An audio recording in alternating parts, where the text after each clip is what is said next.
مسجدوں کی فضیلت۔ نبی اکرم صلی اللہ علیہ وسلم نے ارشاد فرمایا، زمین پر مسجدیں اللہ کے گھر ہیں۔ جو ان مسجدوں میں اللہ کی ملاقات کو آئے، اللہ پر حق ہے کہ وہ ان کی عزت کرے۔ حدیث مبارکہ میں ہے کہ مسجدوں کو آباد کرنے والے اللہ والے ہیں۔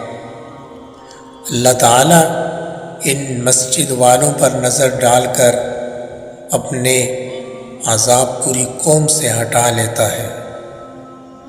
حدیث میں ہے، اللہ عز و جل فرماتے ہیں، مجھے اپنی عزت کی قسم، اپنے جلال کی قسم، میں زمین والوں کو عذاب دینا چاہتا ہوں، لیکن اپنے گھروں یعنی مسجدوں کے آباد کرنے والوں اور میرے لیے آپس میں محبت رکھنے والوں اور صبح و سحری کے وقت استغفار کرنے والوں پر نظر ڈال کر اپنا عذاب ہٹا لیتا ہوں۔